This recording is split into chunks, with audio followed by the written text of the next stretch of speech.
The storm hadn't started yet, but the sky carried the weight of it. Heavy clouds pressed low over the quiet suburban street as Rebecca Keller sat inside her father's study, staring at the framed family portrait on the wall. It was taken during a summer barbecue, or years before the fractures formed, when everyone still pretended to be whole. Her father, Daniel Keller, had his arm around her shoulder, smiling in the easy, unbothered way he used to smile. Her stepsister, Lila, stood beside them, wearing the same smile she used in every picture, calculated, camera-ready, and never quite reaching the eyes. Rebecca leaned forward, elbows on her knees, fingers locked together. The house was too quiet, too polished, too staged, like it had already begun erasing her from it. She inhaled slowly, remembering the way her life once felt secure inside these walls. That was before Lila began her soft, deliberate sabotage. Before the whispers, before the distrust. Before the night her father called her into this very room, cleared his throat, and told her something she had never expected to hear from the man who raised her. "I'm making some changes," he had said carefully. Changes. The word echoed in her memory like the first crack of thunder before a devastating storm. Outside that memory, the room felt colder now, not because of the weather, but because of what she would soon uncover. What she didn't yet know was that Lila had already pulled the final thread, and everything Rebecca believed about her own family was seconds away from unraveling. Before this story takes you deeper into the betrayal that would reshape every corner of this family's life, I want you to do something for a moment. Tell me, when was the last time you trusted someone completely, only to find out later that there was a version of them you were never meant to see? Share your thoughts if you feel comfortable. And if stories like this one make you question how well we truly know the people closest to us, stay with this narration. What comes next will test the thin line between loyalty, manipulation, and the darkness hidden inside even the most perfect homes. The Keller household looked perfect from the outside. The kind of perfect people drove past and envied. A wide wraparound porch. Flowers changed every season by a landscaping company that built quietly in the background. A polished black SUV always parked in the driveway, waxed so clean it reflected the sky above it. On Sundays, the family attended a modest church across town, where Daniel was known for his calm voice, steady handshake, and reputation as a man who did right by people. But perfect houses tend to hide cracks, and this one hid them well. Daniel married Rebecca's mother young. They built a life together from almost nothing, late-night budgeting, long hours, and sacrifices that only made sense when they looked at their daughter and reminded themselves why they were doing it. But when Rebecca's mother died unexpectedly from a medical complication, the simplicity of life collapsed. Daniel tried to keep the world soft and steady for his only child, but grief has a way of bending people. That was when Lila's mother entered the picture. She and Daniel met at a charity event where she worked the room with practiced ease, wearing charm like a tailored suit. Her daughter Lila was 11 at the time, quiet, polite, observant, too observant, the kind of child who paid attention to who people thought they were versus who they actually were. Daniel thought she needed stability, companionship, a fresh chapter. Friends later said he looked relieved simply to smile again. No one questioned the marriage. Not then. Not when the blended family started posing for pictures that hid the small tensions. Not when Lila began softly influencing rooms, choosing when to speak, when to listen, and when to plant subtle seeds of doubt. Rebecca didn't notice it at first. People rarely do. Manipulation doesn't announce itself. It doesn't kick down the door. It slips through the cracks with quiet footsteps and warm smiles, waiting patiently until it becomes the only truth you can see. By the time the girls reached their late 20s, their lives were worlds apart. Rebecca was studying for her counseling license, renting a modest apartment across town, managing student loans and part-time work. She wasn't rich, but she was building something honest, something stable, something her mother would have been proud of. Lila, on the other hand, lived with a curated life her mother taught her well. Connections, networking dinners, carefully posted photos, a job in real estate marketing that looked glamorous online. Though behind closed doors, she struggled to maintain her facade. Rumors quietly circulated that she mismanaged funds at a previous firm, but none of it stuck. Her mother made sure of that. When Daniel created a trust fund years earlier, 1.8 million slated for Rebecca, Accessible when she turned 30, he did it quietly, respectfully, as a way of protecting the future of the daughter who shared his blood, his memories, his grief, and his every meaningful moment. Rebecca never asked for it. He never dangled it over her. It simply existed as a promise made by a father who had once lost everything and refused to let his daughter face the world unprotected. But promises become dangerous when placed in front of the wrong eyes. And one day Lila found the documents. It happened during a weekend visit while Rebecca was away on a conference. Lila had wandered into Daniel's office, claiming later that she had been looking for spare printer paper. What she found instead was a folder left slightly ajar. Inside were bank statements, trust details, signatures, and a financial structure that positioned Rebecca as the sole heir of the trust. It wasn't jealousy that hit Lila first. It was opportunity. A door swinging open in the dark. A path she realized she could walk, slowly and quietly, until the future belonged to her instead. Her mother had taught her that emotion was leverage, that timing was everything, and that the people who trusted too easily were the ones most vulnerable to collapse. From that day on, Lila began reshaping tiny moments in Daniel's life. A suggestion here, an expressed concern there, a carefully crafted misinterpretation of something Rebecca said, a worried sigh, a gentle, trembling voice telling him she didn't want to interfere but felt obligated to protect him. Witnesses later said she played the part of the loyal stepdaughter so convincingly that even they believed her at first. She mentioned Rebecca missing 2 family dinners, which Rebecca missed due to work. She expressed worry about Rebecca's increasing distance, though Rebecca called her father weakly. She hinted that perhaps Rebecca was struggling financially and might not be telling the whole truth. Manipulation that subtle doesn't sound like manipulation. It sounds like care. And Daniel, aging, tired, and wanting peace more than confrontation, began listening. Everything escalated on the night Rebecca walked into his study and saw the tension in his shoulders, the same study she now sat in staring at the portrait. That night, he told her there were concerns. He told her he didn't know what was happening, but felt something had changed. Rebecca asked for specifics, but he had none. Only impressions, feelings, stories he couldn't quite explain because they had been fed to him piece by piece. Rebecca stood there in disbelief, trying to steady her breath. "Dad, what concerns?" He couldn't answer, or maybe he didn't want to. She left that night, confused but hopeful they would talk again soon. But life rarely gives warnings when betrayal is already in motion. 2 weeks later, Daniel collapsed in the kitchen. A stroke, sudden and devastating. Paramedics worked frantically, but the damage was too severe. He survived, but he never fully regained the ability to process complex information or manage legal affairs. And that was when Lila made her move. In the weeks that followed, she presented herself as the caretaker, dutiful, reliable, organized. She attended every doctor's appointment, managed every bill, answered every phone call. She inserted herself into every decision, and no one questioned it. Doctors gently explained that Daniel's cognitive abilities were limited. Someone would need to take charge. And Lila, with her well-practiced calm voice, assured them she would step up. She filed for guardianship with impressive speed, citing her close relationship with Daniel and her concern for his well-being. Rebecca wasn't informed until after the papers had already been filed, and it was only then she realized something was terribly wrong.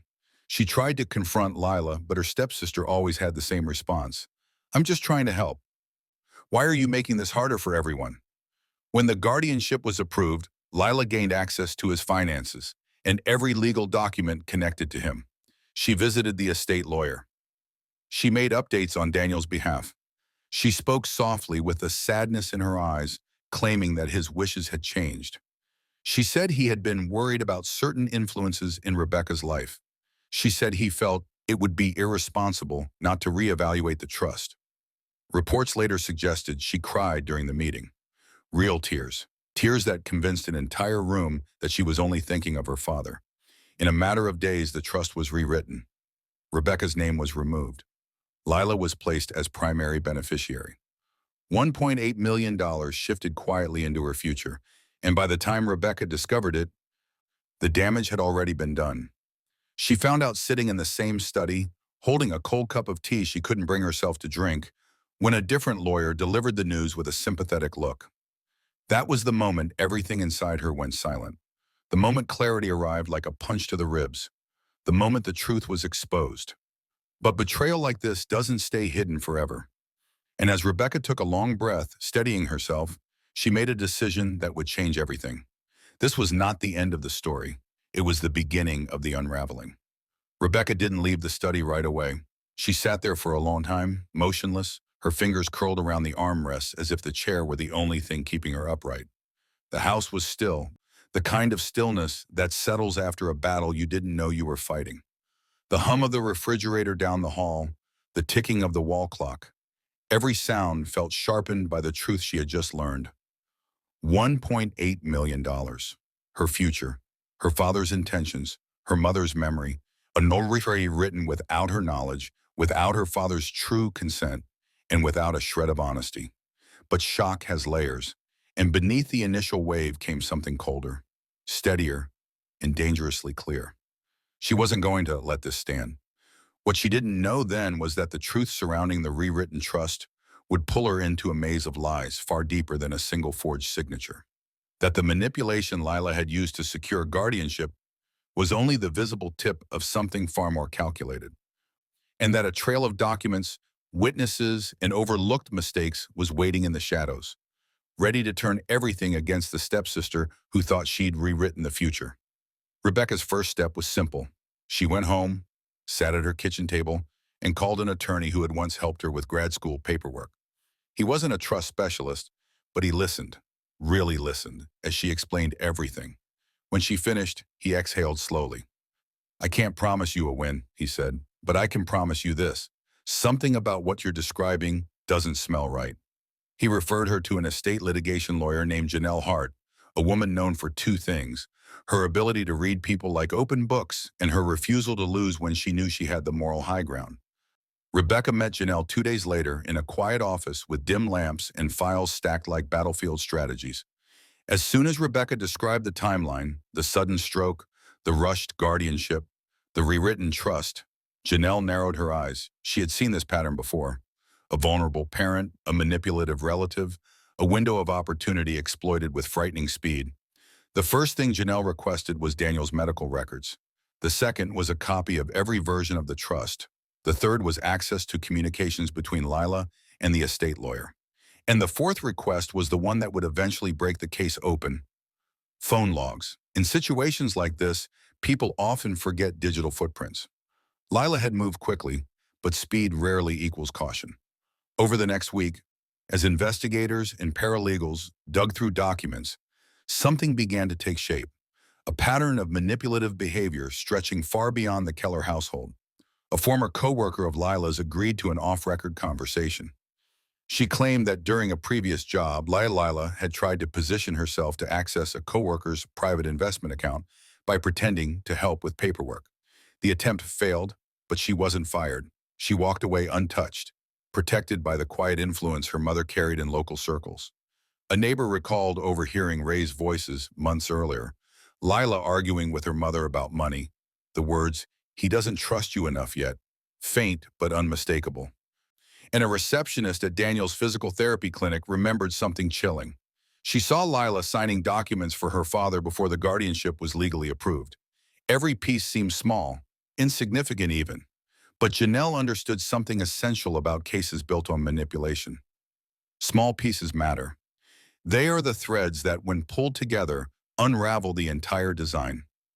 The breakthrough came when phone logs revealed that Lila had contacted a document preparation service the night before Daniel's trust was updated. The call lasted 18 minutes. Later that same night, she sent an email from her personal account with an attachment titled DK Revision. But here was the problem. Daniel had been in the hospital at the time, sedated, monitored, not capable of signing anything legally binding. The timestamp on the digital revision was the first undeniable fracture in Lila's story. Meanwhile, Rebecca struggled with something separate but equally overwhelming: watching her father fade. His eyes still lit up when she walked into the room, but their conversations drifted off, unfinished. He didn't understand the legal battle unfolding around him. He only sensed tension, and guilt flickered across his face whenever Rebecca held his hand. She reassured him every time. "I'm not angry with you, Dad." But he never stopped looking apologetic. as if some part of him knew he had failed to protect her. As weeks went on, the case gained momentum. Janelle presented evidence with the precision of someone who knew exactly which parts of the truth would bruise the hardest.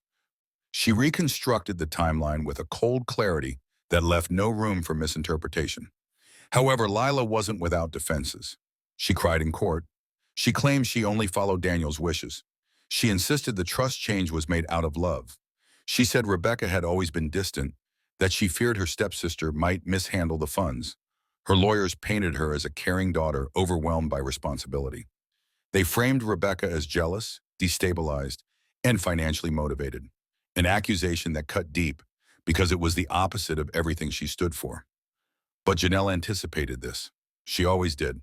When she presented the hospital records and paired them with the revision timestamps, the courtroom shifted. Even the judge leaned forward. The air changed. Those subtle movements people make when they realize the narrative they were absorbing was a lie. Those movements rippled through the room. Then came the interview recording. The receptionist from the therapy clinic had agreed to speak on record, and her testimony was devastating. She described seeing Lila sign forms for Daniel, forms he was required to sign himself, forms that should have been witnessed properly. The estate lawyer who processed the trust revision tried to defend himself, but under pressure he admitted that Lila had been the one explaining Daniel's wishes during the meeting, that she had presented herself as the person most familiar with his plans, that he hadn't spoken directly to Daniel at all. Legal experts watching the case later said that was the moment everything snapped. The judge reviewed the evidence for 3 days. Rebecca tried not to think about the money. She wasn't fighting for numbers. She was fighting for the truth, for her father's dignity, for the intention he made years before manipulation entered their home. On the morning of the ruling, the courtroom was eerily calm. Lila sat with her arms folded tightly, her mother whispering to her every few minutes. Rebecca sat with her hands clasped, steady but exhausted. When the judge entered, no one breathed. He spoke slowly, firmly. The guardianship was dissolved. The trust revision was ruled invalid due to lack of capacity, improper witnessing, and undue influence. Rebecca was reinstated as beneficiary. Lila's actions were placed under investigation by the state's Financial Abuse Task Force. And then the judge said something that Rebecca would never forget. Trust is fragile. It can be destroyed in a moment, but it cannot be rewritten by deception. Lila didn't speak as the judge finished. She didn't cry. Her face held something colder, a realization that she had miscalculated her ability to control the outcome. But this story didn't end in a victory lap. Real life rarely does. When Rebecca visited her father that evening, she found him sitting by the window, watching the last bit of sunset fade behind the neighborhood roofs. He looked smaller somehow, older. She sat beside him, took his hand, and told him everything was okay now. He nodded faintly, but she could tell he didn't fully grasp what had happened. Maybe that was a mercy. Maybe knowing how deeply he had been manipulated would have broken him in ways no court ruling could repair. In the months that followed, the family fractured completely. Lila moved out of state, claiming she needed a fresh start. Her relationship with her mother deteriorated quietly as financial investigations began closing in. Rebecca focused on caring for Daniel. She brought him home with hired support, filling the house with soft music, open curtains, and reminders of better years. The study, once a room of devastation, became a place where she read to him in the evenings, keeping the space filled with warmth instead of betrayal. But she never forgot what happened there. She never forgot how easily trust can be poisoned, how families can collapse not from outside threats, but from the people seated at the same dinner table. How the darkest secrets are often born from the quietest voices. $1.8 million had nearly destroyed everything her family stood for. Not because of the money itself, but because someone believed she deserved to rewrite the truth. In the end, the truth was exposed, but the scars would remain. Shadows lingered in every room where manipulation once moved unseen. And Rebecca learned something she carried for the rest of her life. That greed doesn't always roar. Sometimes it whispers. Sometimes it smiles. Sometimes it grows up in the same house and waits patiently for the moment it can strike. As you reflect on this story, consider the weight of what happens when trust is weaponized, when loyalty becomes leverage, when someone close believes your life, your future, Your identity is theirs to reshape in the dark. And ask yourself this. If someone you love stood to gain everything by betraying you, would you see the warning signs? In the end, again, we rarely do. Before we close this chapter, I want to leave you with a single thought. Some betrayals don't just change your life, they reveal it. They show you who you are without the comfort of illusions, and they force you to confront truths you never wanted to see. If this story resonated with you, stay connected. Stories like this aren't meant to scare. They're meant to remind us that awareness is protection, and silence is the soil where manipulation grows.